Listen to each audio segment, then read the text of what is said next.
السلام عليكم ورحمة الله وبركاته. ازيكم يا أحلى إخوات في الدنيا؟ بجد وحشتوني كتير كتير. طبعا انتوا عرفتوا أنا هعمل ايه. الصورة بتتكلم عن نفسها. أيوة، هنعمل أحلى مشروب للشتاء. كل سنة وانتوا طيبين. الشتاء خلاص بدأ. وطبعا شتاء يعني مشروبات دافية، مشروبات ساخنة. وعلى رأسهم طبعا المشروب الخطير ده، حمص الشام. شايفين الشكل؟ الدقة رهيبة، ملهاش حل. وعملنا هنا كمان شطة، كانت روعة كتير قوي قوي. وكوبايات الحمص بتاعتك زينيها بتزيين بسيط، سلايس ليمون. حطي الشيلمو بتاعك، حطي معلقتك، زيني كوباياتك، وهتطلعي احلى من عربية حمص الشام ذات نفسها اللي واقفة على الكورنيش. طبعا في ناس بيسموه حمص شام، وفي ناس بيسموه حلبسة، سموه زي ما سموه. بس هو المشروب المحبب لقلبي في فصل الشتاء. مقاديره سهلة وبسيطة، ويلا بينا على المقادير. شايفين كده الجمال. أول حاجة مبدئيا كده أنا هجيب الحمص بتاعي وهنقعه لمدة ساعتين أو 3 قبلها. تمام. ده حمص منقوع ومغسول كويس، ومنقوع لمدة ساعتين 3. قبل ما نبتدي نشتغل فيه. أما طبعا المقادير كلها ما يغركمش الشكل كده، لا بس هي كلها مقادير سهلة وبسيطة. وتعالوا نشوف معانا ايه.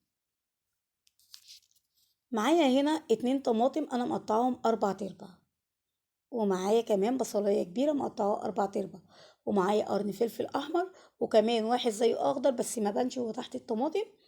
ومعايا 2 قشر ليمونة. تمام كده. ومعايا كمان نص كوباية عصير ليمون. والطبق ده معايا معلقة ملح كبيرة ونص معلقة سكر، وهقول لكم دي ليه نص معلقة السكر، ايه سبب وجودها معانا. والطبق التاني معايا هنا معلقة ملح كبيرة، معلقة كمون، 2 معلقة بابريكا، مكعب مرقة، ومعايا توم مفروم بتاع معلقة كبيرة كده، توم مفروم. شايفين كده؟ في هنا معلقة ملح اهي يا جماعة في الطبق. المقادير سهلة وبسيطة، وهتعملي لأولادك أحلى كوباية حمص شام هيشربوها من إيدك، وهيقولك تسلم إيدك يا ست الكل. تاني، الحمص هنا أنا نقعاه قبلها بساعتين 3. والطماطم والفلفل والبصل و2 قشر ليمونة، ونص كوباية الليمون، عصير الليمون ده أساسي. وهنا معلقة الملح ونص معلقة السكر. معلقة السكر هنا فايدتها إن هي بتسرع من التسوية وبتطلع الغازات. معلقة الملح ونص معلقة السكر دول بيتحطوا في الحمص وهو بيتسلق من البداية. تمام. وهنا معايا الكمون والبابريكا، ومعايا مكعب المرقة والملح والثوم. اوعوا تنسوا نص معلقة السكر دي اساسي، هتطلع الغازات اللي في الحمص، هتساعد على التسوية. ومعلقة الملح، الاتنين دول بيتحطوا في البداية وهو بيتسلق. انا هنا هروح عند خلاطي، وتعالوا هنشوف هنحط ايه في الخلاط. اول حاجة هحط الطماطم والبصل والفلفل والمكعب المرقة والثوم والبابريكا والكمون، ومعلقتين عصير ليمون، وكوباية مية، وهضربهم كويس قوي في الخلاط، ومعلقة الملح. تمام كده. يبقى هنا، وهنا بقى جبت ايه بقى الحلة بتاعتي، حطيت معلقة السكر، نص معلقة السكر، ومعلقة الملح، وقشر الليمونتين، والحمص. وطبعا حطيت مية بكفاية مغطية الحمص بتاعي. هسيبه يغلي غلوتين بس ما تغطوهوش، ما تغطوش عشان الغازات اللي فيه تطلع. تمام كده. الحمص مش هغطيه، خلينا متفقين.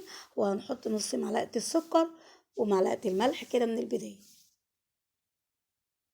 وايه كمان يا دارين، اول ما هيبتدي يغلي كده هيبتدي يكون ريم. الريم ده مبدئيا كده اول باول تشيليه. شايفه الخلطه بعد ما اتضربت في الخلاط شكلها ازاي؟ خلطه جميله جدا وريحتها جميله قوي. ومكعب المرقه اللي هو السر التاني ده بينقلها في حته تانية خالص يعني. انا ببتدي بقى اي ريم بشوفه بشيله. طبعا. قشر الليمون طب هيمرر يا دارين؟ لا مش هيمرر، لان اول ما الحمص بيغلي غلوتين انا بشيله، يعني يعتبر بيتشال من نص الوصفة. تمام كده. اهو انا كده خلاص شلت قشر الليمون وشلت اي ريم بيقابلني، وهنزل بالخلطة. شفتوا بقى اول ما نزلت حتى من قبل ما اقلب اللون اختلف، اللون بقى حمص شام حمص شام. الريحة بتاعته جميلة. هتعملي حمص شام مضمون. شايفين كده خلاص بعد ما بدأ ان هو يدخل في السوا. طبعا هنعمل الدقة بتاعته. معلقة كمون كبيرة، هحط عليها مية من مية الحمص. طبعا ايوه هي دي الاساس بتاع الدقة، مية الحمص. وهحط نص كمية الليمون، مش احنا كان معانا نص كوباية عصير ليمون، هحط نص الكمية. انا كنت خدت منها معلقتين في الخلطة، وهحط نص كمية الليمون على الدقة. شايفين كده؟ وابتدي بقى احطها في الازازة الخاصة بيها.